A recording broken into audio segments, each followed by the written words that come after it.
प्रस्तुत है कार्यक्रम किसान की बात। ऐसी नई नई तरकीबें अब हमको है चुननी, ऐसी नई नई तरकीबें अब हमको है चुननी। लक्ष्य हमारा हर किसान की आमदनी दुगनी, लक्ष्य हमारा हर किसान की आमदनी दुगनी। ऐसी नई नई तरकीबें अब हमको है चुननी। इस कार्यक्रम के प्रायोजक है कृषि एवं किसान कल्याण मंत्रालय, भारत सरकार। आकाशवाणी का एफएम गोल्ड चैनल 100.1 मेगाहर्ट्ज के साथ आप सभी जुड़े हुए हैं। कार्यक्रम में आप सभी का बहुत बहुत स्वागत है। आज मैं हूं आपके साथ आरती और मैं हूं अमित तेवतिया।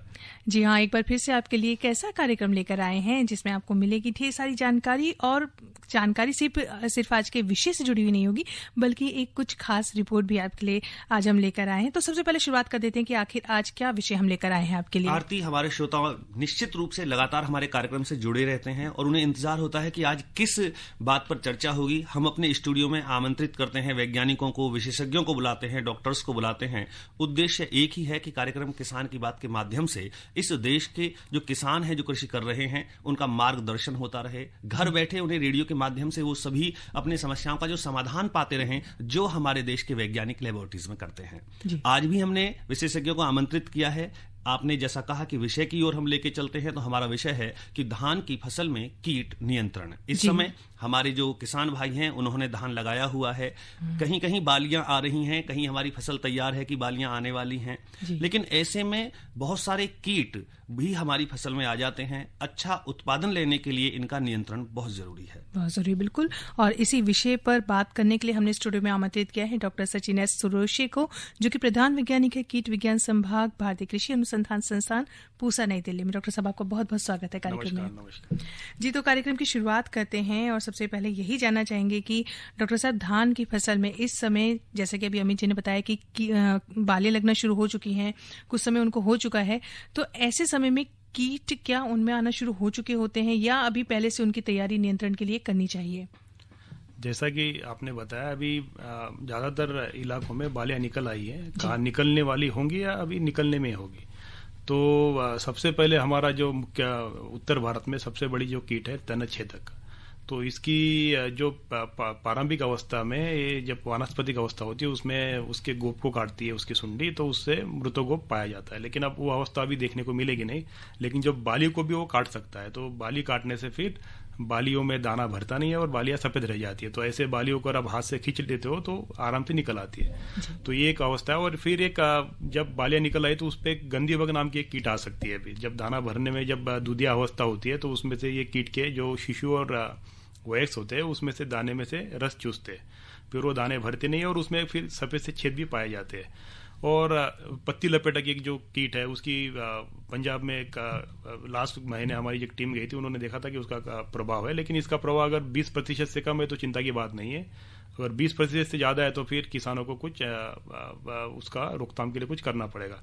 जैसे तन छेदक का मैंने बताया, तन छेदक जैसे ही उसका अगर प्रतिशत 10% से ज़्यादा है, तभी आपको कीटनाशकों का छिड़काव करना चाहिए। उसमें कुछ दवाएं जैसी है, जैसे क्लोरेंट्रेनिलीप्रोल है, फिर फिप्रोनिल है।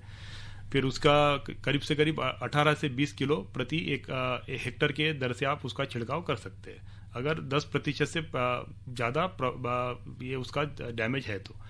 और पत्ती लपेटक अगर 20% से कम है तो छिड़काव की जरूरत नहीं है, कुछ ज़्यादा नुकसान होने वाला नहीं है। अगर 20% से ज़्यादा है तो जो मैंने ये जो कीटनाशक बोले उस पर भी काम करते हैं।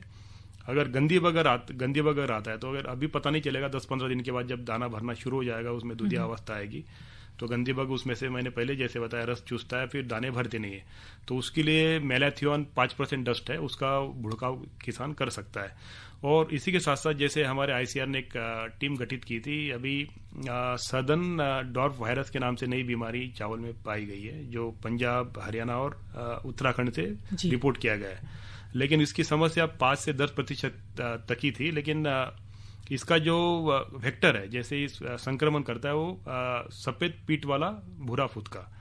तो अगर किसान अभी इसका जो वयस्क है अभी देखने को नहीं मिलेंगे, लेकिन दशहरे के बाद जैसे रात का तापमान कम हो जाएगा तो आप प्राय देखते हो कि जड़ के पास इसके काफ़ी समूह में ये बैठते हैं और फिर लाइट की तरफ भी आकर्षित होते हैं। तो अगर आ गए हैं तो फिर उनको छिड़काव करना पड़ेगा। छिड़काव में एक पेक्सोला नाम की दवा है, फिर उसका 100 ml प्रति 250 लीटर में डाल के आप 1 एकड़ में छिड़काव किसान कर सकते हैं। लेकिन जब छिड़काव करते हैं तो उसका जड़ों की तरफ छिड़काव को केंद्रित करें। उसके साथ साथ इमिडाक्लोपिड नाम की दवा है, फिर डायनोटेफ्यूरान है, ऐसे कई प्रकार की दवा किसान को मिल जाती है, तो इसका छिड़काव आराम से कर सकते हैं।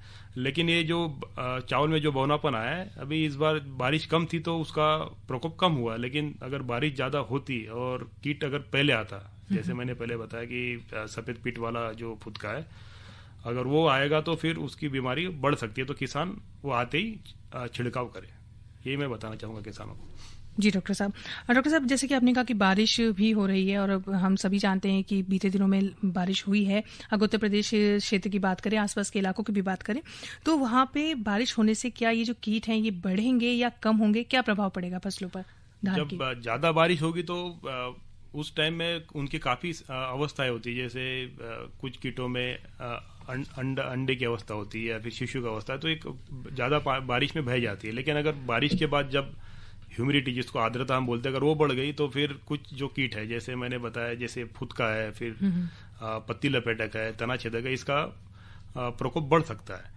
लेकिन निगरानी के लिए जैसा तना छेदक है, तना छेदक में फेरोमोन ट्रैप्स आते हैं, पेस्ट कंट्रोल इंडिया से किसान आराम से ले सकते हैं। इसका अगर प्रति हेक्टर में 10 ट्रैप वो लगाता है तो उसको डेली जाके देखना है कि उसमें उसके वयस्क, जैसे पतंग, जिसको लेपिडोप्टेरन हम बोलते हैं, पतंग पकड़े गए कि नहीं। अगर पतंग अगर मिलते हैं तभी छिड़काव करना है, नहीं तो कीट है भी तो, लेकिन अगर उसकी आर्थिक मात्रा अगर कम है, कीटों की संख्या कम है, तो छिड़काव नहीं करने से भी चल जाएगा। लेकिन अगर संख्या बढ़ जाती है तो उनको फिर रोकथाम के लिए ये जो मैंने बताया, ये कीटनाशकों का छिड़काव करना जरूरी है। जी। तो डॉक्टर साहब, ये तो जानकारी रही हमारे किसान भाइयों को कि वो किस प्रकार से कीट नियंत्रण कर सकते हैं। हाँ जी, हाँ जी। लेकिन हमारे जो सभी साथी हैं, जो जैसे आपने कहा कि बुड़काव कर सकते हैं या छिड़काव कर सकते हैं, उसमें भी बहुत ऐसी बातें हैं जिस पे हमें ध्यान देना चाहिए, क्योंकि वो हमारे स्वास्थ्य के लिए भी हानिकारक होते हैं। तो इस पे आप प्रकाश डालें थोड़ा सा। जैसे मैंने किसान क्या करे, सबसे पहले कि जब हम दवा खरीदते हैं तो मल्टीनेशनल कंपनी या जिसके पास लाइसेंस है उसी से दवा खरीदे। दवा खरीदने के टाइम में रसीद जरूर ले, और ये देखे कि रसीद जब दवा लेते हैं तो उसमें 2 साल बचे कि नहीं एक्सपायरी के लिए। ज्यादातर ऐसे देखा है कि एक्सपायर्ड भी दुकानदार बेच देता है, वो ना खरीदे। और ग्रीन लेबल पेस्टिसाइड, उसमें लेबल होता है, लाल कलर का लेबल होता है, पीला, नीला, और ग्रीन कलर का लेबल वाली दवा ले, उसको ज़्यादा जहरीली होती नहीं है। और जैसे हमने बताया कि जैसे पॉलिनेटर है, मधुमक्खी है जी, या फिर अन्य जो नैसर्गिक शत्रु है कीटों के, उसको भी वो हानि पहुंचाती नहीं है। और जब छिड़काव करे तो सुबह करे, सूरज आने के पहले, और शाम को करे, उस टाइम में पॉलिनेटर्स की संख्या कम होती है। और जब छिड़काव करते हैं किसान तो हवा की दिशा में छिड़काव करना चाहिए, हवा की उल्टी दिशा में नहीं। अगर हवा की दिशा में करेंगे तो उनके शरीर पे उसकी बूंदें नहीं गिरेगी। और मास्क तो वैसे भी आजकल मैंने देखा कि किसान वैसे ह्यूमिड जितनी ज़्यादा बढ़ती है तो मास्क पहनता नहीं है, लेकिन हाथ सबसे पहले स्प्रेयर जो भी हम यूज़ करते हैं उसको अच्छे से धो ले, और छिड़काव के बाद भी उसको धो के रखे। और ये बच्चों से दूर रख, नॉर्मली हमने देखा कि घर में एक्चुअली एक स्टोर हाउस होता है किसानों के, और अगर उसमें दवा कम बचती है, आप बॉटल चेंज करते हो तो उसमें पेन से या मार्कर पेन से लिख के रखे कि इसमें ये दवा है, ये पॉइजन है, इतनी इतनी उसकी मात्रा है। ये अगर वो सावधानी किसान रखता है, जैसे बीच में जब छिड़काव करता है या भुरकाव करता है तो तंबाकू ना खाए, है ना, खाना खाने के पहले हाथ जरूर धोए, हाथ पाँव अच्छे धो के, तो दस्ताने पहन के भी छिड़काव कर सकते हैं किसान। तो ये काफी बातें अगर किसान अगर ध्यान रखे तो उस सावधानियां अपने मौसम का भी ध्यान रख के छिड़काव करना चाहिए। हाँ, मौसम का भी ध्यान रख के, जैसे अगर अंतरप्रवाही कीटनाशक है जी, अगर वो छिड़काव करने के बाद अगर 2-3 घंटे अगर बारिश नहीं हुई तो पौधे के अंदर चले जाते हैं। अच्छा। लेकिन अगर आपको संभावना है कि बारिश आने वाली है तो छिड़काव बुड़काव नहीं करना चाहिए, नहीं तो अगर वो पानी से अगर धुल जाएंगे तो फिर वो उसका जो उसका इफिकेसी कम हो जाती है। बिल्कुल सही आर्थिक बता रहे हैं डॉक्टर साहब कि ये विशेषकर हम अपने कार्यक्रम में जो मौसम लेकर के आते हैं उसका भी यही एक विशेष योगदान है, और एक जानकारी है कि किसान भाई मौसम को पहले जांच लें, परख लें, जानकारी करें। छिड़काव भी किया, जो है पैसा भी खर्च किया, और उसका कोई फसल पे प्रभाव भी नहीं पड़ा, तो ये तो भाई लागत बढ़ गई और कुछ उसका परिणाम मिला नहीं।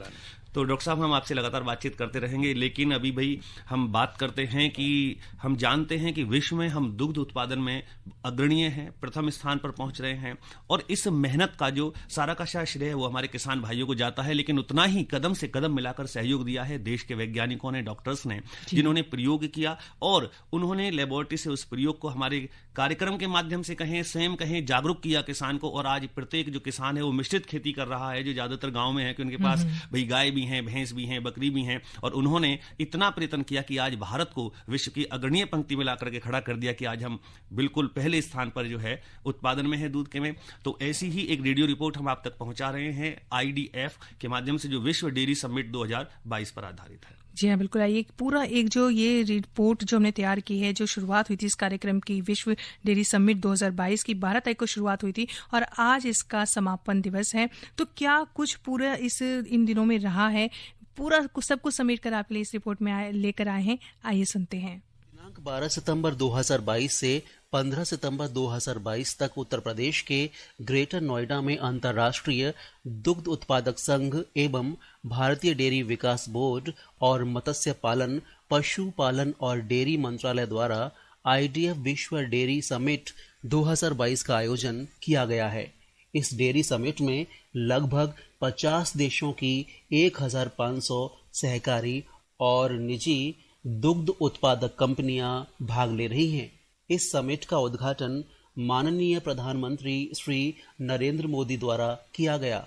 इस मौके पर अंतर्राष्ट्रीय डेयरी महासंघ के अध्यक्ष डॉक्टर पियर क्रिस्टियानो ने सभी का स्वागत करते हुए कहा, Prime Minister Shri Narendra Modi ji, Chief Ministers Shri Yogi ji and Shri Bhupendra Patel ji, Union Minister of Fisheries, Animal Husbandry and Dairy Shri Parshata Rupala, Minister of States Dr.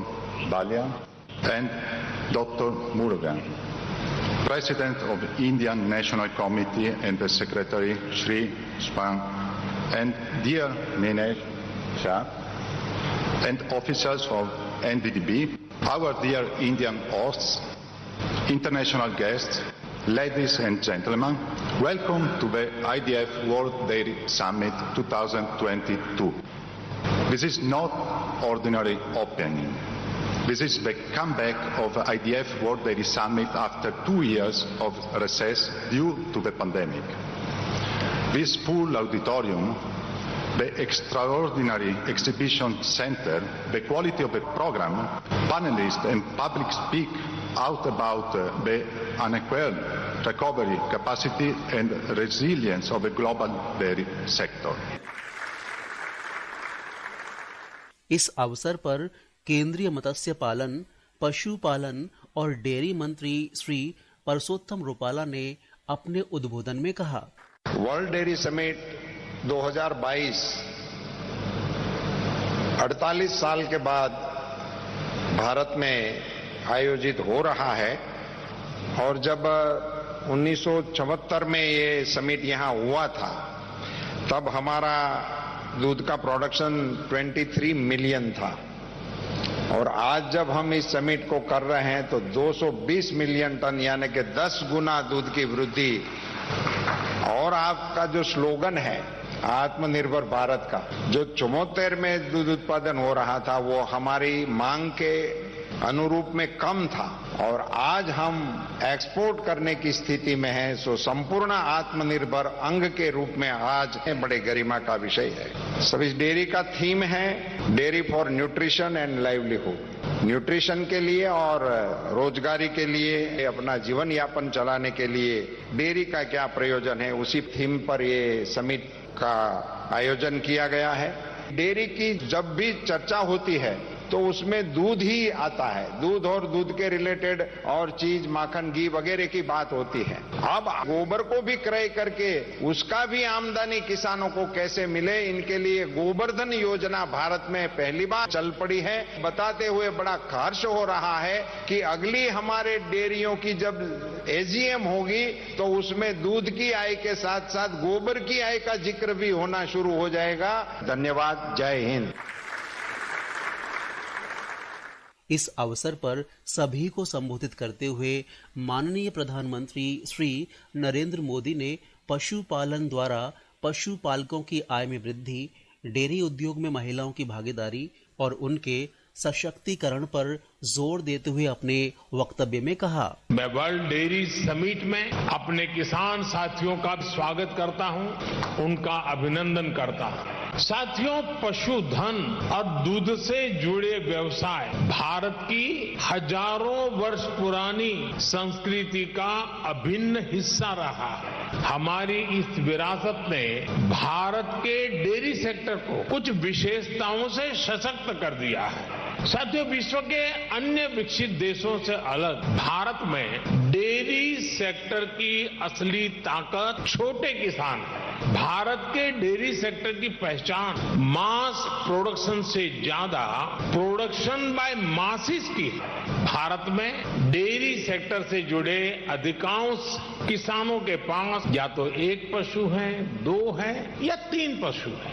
इन्हीं छोटे किसानों के परिश्रम और उनके पशुधन की वजह से आज भारत पूरे विश्व में सबसे ज्यादा दुग्ध उत्पादन करने वाला देश है। आज भारत के 8 करोड़ से ज्यादा परिवारों को ये सेक्टर रोजगार मुहैया कराता है।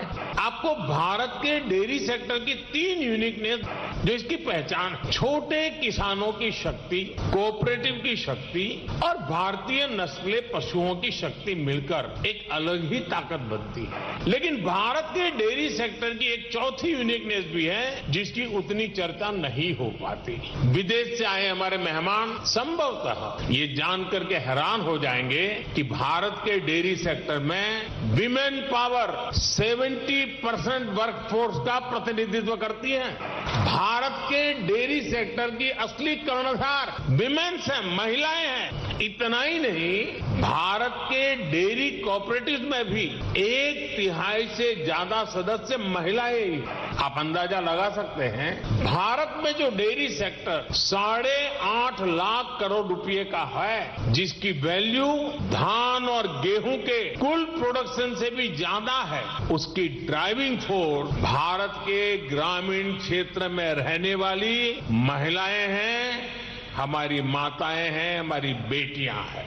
मैं वर्ल्ड डेयरी समिट से जुड़ी सभी महानुभावों से भारत की नारी शक्ति की इस भूमिका को रिकॉग्नाइज करने, इसे विभिन्न वर्ल्ड प्लेटफॉर्म पर ले जाने का भी मैं आग्रह करूंगा। मैं डेयरी इंडस्ट्री के ग्लोबल लीडर्स को भारत में डेयरी सेक्टर को सशक्त करने के अभियान में शामिल होने के लिए आमंत्रित करता हूं। मैं इंटरनेशनल डेयरी फेडरेशन की भी उनके बेहतरीन काम और योगदान के लिए प्रशंसा करता हूं। और यहां से जो मंथन से अमृत निकलेगा, इस हमारे अमृत काल में देश के ग्रामीण जीवन के अर्थतंत्र को विकसित करने में, देश के पशुधन के सामर्थ्य को और मजबूत बनाने में और देश के गरीब से गरीब के सशक्तिकरण में भी बहुत बड़ा योगदान देगा। इसी अपेक्षा और आशा के साथ आप सबका बहुत बहुत आभार, बहुत बहुत शुभकामनाएं।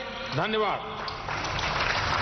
विश्व डेयरी समिट 2022 में पशुपालन से जुड़ी सहकारी एवं निजी समितियों और डेयरी से जुड़ी महिलाओं और किसानों को संबोधित करते हुए उत्तर प्रदेश के मुख्यमंत्री श्री योगी आदित्यनाथ जी ने अपने उद्बोधन में कहा, उत्तर प्रदेश के इस एनसीआर रीजन में एक विश्व स्तरीय डेयरी सेक्टर के इस समिट के आयोजन के साथ हमें जोड़ने का सौभाग्य प्राप्त हो रहा है। अब इस सेक्टर को एक नए आयाम के साथ आगे बढ़ाने की जो संभावनाएं हैं, डेयरी सेक्टर और कोऑपरेटिव के आपस में कैसे सहभागिता के माध्यम से हम आगे बढ़ सकते हैं। मित्रों, उत्तर प्रदेश जैसे राज्य में कोऑपरेटिव की अनंत संभावनाएं हैं और आदरणीय प्रधानमंत्री जी की प्रेरणा से राज्य सरकार ने जो अपने लक्ष्य तय किए हैं, उस लक्ष्य के अनुरूप अगर हमें प्रदेश के अंदर रोजगार का सृजन करना है, ग्रामीण क्षेत्र में स्वावलंबन के लिए एक नए आंदोलन को खड़ा करना है,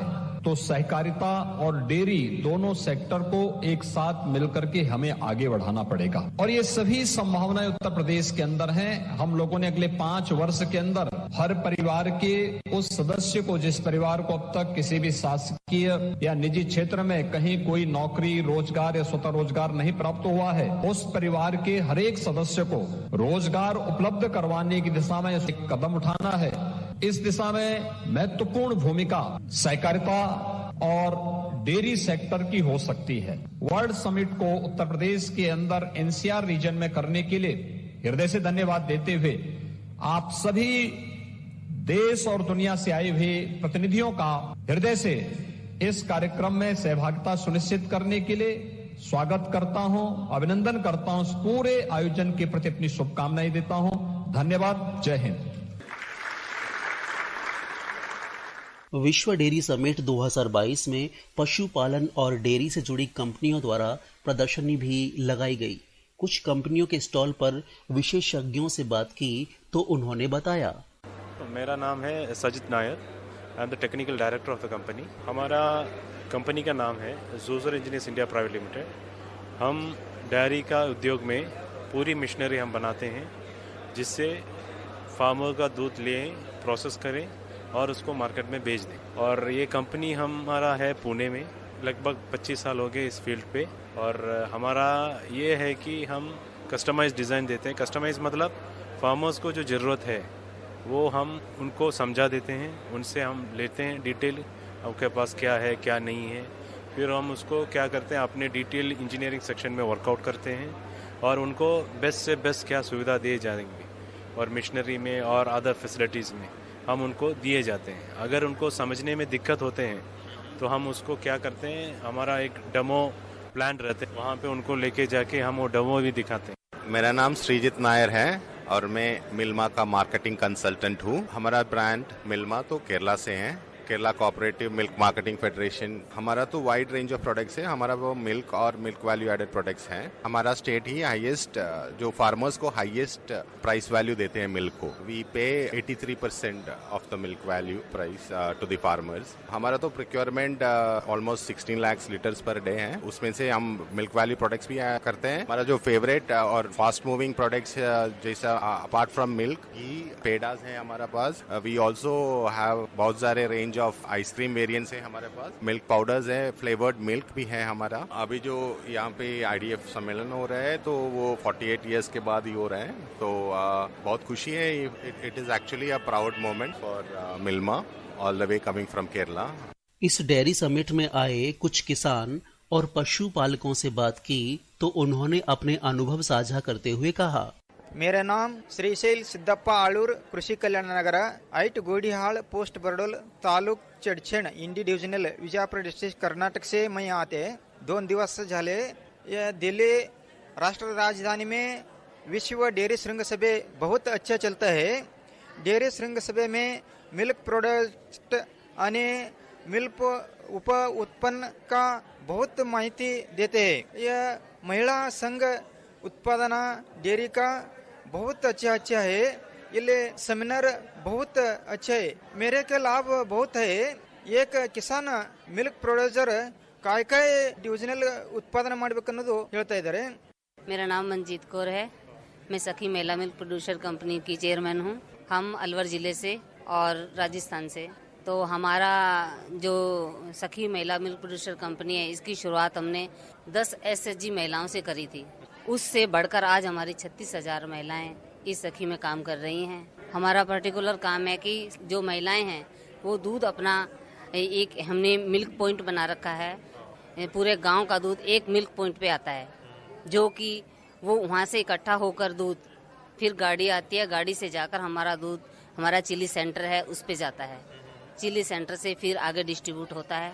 और वैसे हमारा दूध कॉलोनियों में, शहरों में गाड़ियां लगा रखी हैं, उस गाड़ियों से दूध हमारा जाता है। मेरा नाम कुलदीपक सिंह बिस्ट है। मैं उत्तराखंड पौड़ी गढ़वाल से हूं और मैं यहां पर आया था देखने के लिए कि दूध और दूध उत्पादन में विकास कहां तक पहुंचा है, विदेशों की नई नई तकनीक कौन सी है, हमारा जो ग्रामीण किसान है वो कहां पर है, वो सिर्फ दूध उत्पादक ही रह गया है या दूध से वो आगे भी बढ़ा है, और आगे बढ़ने के लिए उसको क्या क्या चाहिए। दूध एक कच्चा काम है, तो कच्चे काम को पक्के काम में कैसे कन्वर्ट किया जाए। जैसे दूध से वो कैसे घी बनाए, दूध से कैसे मिठाई बनाए, प्रोसेस करे, उसको फिल्टर करे, उसको प्रिजर्व करे, दूध का उत्पादन कैसे बढ़ाए। और जो यहाँ विदेशी कंपनियां आ रखी हैं, जो बाकी भारत के क्षेत्रों में जो मशीनीकरण हो रहा है, उद्योगीकरण हो रहा है दूध का, वो देख के बहुत अच्छा लगा और ये जान के बड़ा खुशी हुई कि उत्तर प्रदेश सबसे बड़ा अग्रणीय राज्य हो गया है। नाम रेखा माली है, गाँव लूनावा, ब्लॉक बाली। जिला पाली। हम पशुपालन करते हैं, शुरुआती 15-20 साल से पशुपालन का करते हैं। बाकी हमें इतना पता नहीं था कि हम खुद की रोजगार के तौर पे भी पशुपालन कर सकते हैं। पहले इतना हमें कुछ पता नहीं था और अभी हमने सारी 11 महिलाओं जुड़कर ये आशा डेयरी का गठन किया और रजिस्ट्रेशन करवाया सरकार में। फिर अभी हम 28,000 महिला जुड़ चुकी है। 2016 में 11 थी। मेरा तो यही है कि सभी पशुपालक महिलाओं को ये महिला प्रोड्यूसर कंपनी से जोड़े और सभी का रोजगार बढ़े। इस तरह के प्रयास से देश में पशुपालन और डेयरी उद्योग को बढ़ावा मिलेगा। इसी के साथ उत्तर प्रदेश के ग्रेटर नोएडा में अंतर्राष्ट्रीय दुग्ध उत्पादक संघ और भारतीय डेयरी विकास बोर्ड द्वारा आयोजित विश्व डेयरी समिट 2022 पर आधारित रेडियो रिपोर्ट संपन्न होती है। स्वर शशि कपूर, सहयोग सुरेंद्र कुमार, प्रस्तुतकर्ता शिवनंदन लाल। हर जोखिम से निकल कर फसल आए, सुरक्षित हो जाए।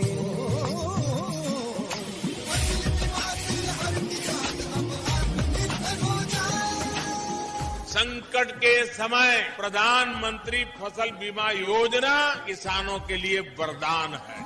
अब सूखा पड़े या बाढ़ आ जाए कोई डर नहीं, अब ओले पड़े या कीट पतंगे फसल खा जाए कोई फिक्र नहीं, क्योंकि हमने लिया है प्रधानमंत्री फसल बीमा। बुआई से फसल कटाई तक हर जोखिम का दावा, न्यूनतम प्रीमियम पर अधिकतम भुगतान का वादा। योजना से हर साल जुड़ रहे हैं 5 करोड़ से ज्यादा किसान। अब आपकी है बारी। नजदीकी कृषि कार्यालय, सहकारी समिति, बैंक शाखा, अधिकृत बीमा कंपनी या जन सेवा केंद्र में स्वेच्छा से करा सकते हैं पंजीकरण। फसल बीमा पोर्टल या फसल बीमा ऐप द्वारा भी कराया जा सकता है पंजीकरण। प्रधानमंत्री फसल बीमा योजना, आपकी फसलों का संपूर्ण सुरक्षा कवच। कृषि एवं किसान कल्याण मंत्रालय, भारत सरकार। साथियों, आप सुन रहे हैं कार्यक्रम किसान की बात आकाशवाणी के FM गोल्ड चैनल 100.1 मेगाहर्ट्ज पर। और साथियों, आज आपने धान की फसल में कीट नियंत्रण के बारे में बहुत सारी बातें हमारे इस कार्यक्रम में सुनी, जिसमें बात की थी, जिसपे हमारे विशेषज्ञ डॉक्टर सचिन एस सुरोशे ने, जो कि प्रधान वैज्ञानिक थे कीट विज्ञान संभाग, भारतीय कृषि अनुसंधान संस्थान पूसा, नई दिल्ली में। तो उम्मीद है वो सारी बातें आपने सुनी होंगी और आज के समय में किस तरह से धान की फसल में आप कीट नियंत्रण कर सकते हैं, इस पर आपने जरूर ध्यान दिया होगा। बिल्कुल आरती, हमारे कार्यक्रम का उद्देश्य भी तभी सफल होता है जब हमारे श्रोता हमारे द्वारा यहाँ से विशेषज्ञ और डॉक्टर्स और जो आमंत्रित वैज्ञानिक होते हैं, इनकी राय आकाशवाणी के माध्यम से उन तक पहुंचती है। वो उसको अपने खेतों तक ले जाते हैं और खेतों में लागत और उत्पादन का जो अनुपात है जब सही होता है, तभी हमारे देश के खेत खलियान खिलखिलाते हैं। जी हाँ, और जैसे कि बहुत कुछ होता है हमारे कार्यक्रम में, तो आज अपने विश्व डेयरी समिट 2022 पर जो रिपोर्ट थी वो भी सुनी। उम्मीद है उसका भी पूरा का पूरा अपने एक जायजा था वो आपको मिल चुका है कि हाँ क्या कुछ रहा उस समिट में। तो बहुत सारी बातें हुई। उम्मीद है आज का ये कार्यक्रम आपको अच्छा लगा होगा। फिलहाल आज के लिए मुझे आरती को और अमित को दीजिएगा अनुमति। फिर आपसे मुलाकात होगी। कार्यक्रम सुनने वाले सभी श्रोताओं को नमस्कार। इस कार्यक्रम के प्रायोजक थे कृषि एवं किसान कल्याण मंत्रालय, भारत सरकार।